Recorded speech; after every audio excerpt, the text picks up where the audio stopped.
Mike's Whistle. One morning when he arrived, Duck's whistle was out of order.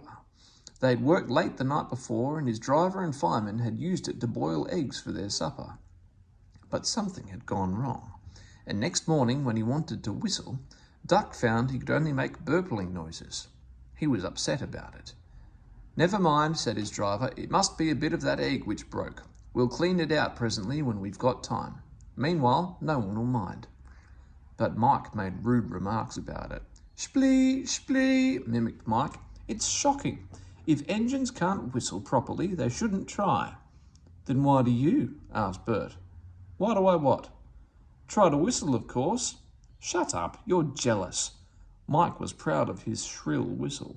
"Mine's better than yours anyway." "Listen, Mike," said Rex, "if I had a whistle like yours, do you know what I'd do?" He paused impressively. "I'd lose it." "The idea," spluttered Mike. "Whistles are important, let me tell you. Engines without whistles aren't proper engines at all." Mike went redder than ever with fury. His steam pressure went up suddenly and his safety valves blew off. Whoosh! "Mello," said his driver, "as you're ready first, you'd better take the passenger." "What? And leave my goods?" "Yes, Bert can do that. We can't have you blowing off in here. Come on." Mike backed down on the coaches, whooshing angrily.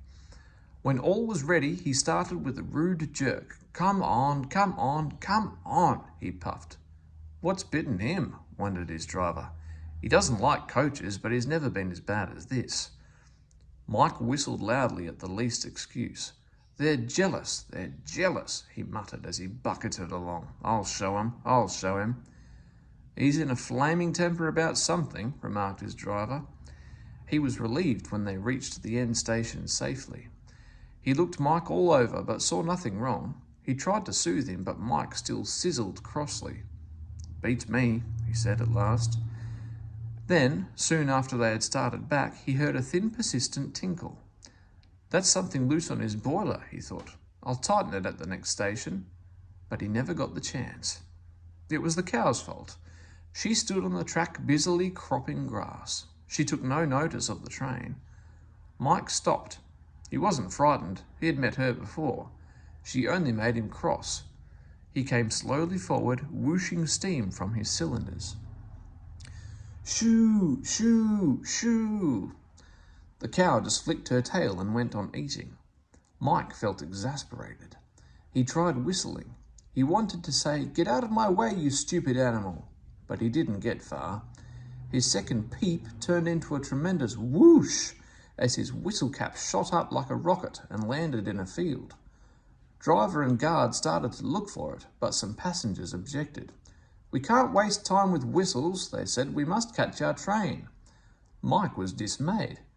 "There are boards saying whistle," he protested. "I mustn't pass those without whistling. That's orders. Please find it." "Sorry," said the passengers, "we can't wait. We'll have to whistle for you, that's all." And so it was arranged. Whenever they saw a board, guard, driver and passengers all whistled. They made more noise than Mike ever did and thought it splendid fun. Mike mourned for his lost whistle. Mike hoped his driver would give him a new whistle when they got home. He was disappointed. "I've no spare whistles," said the small controller sternly, "so you'll have to wait.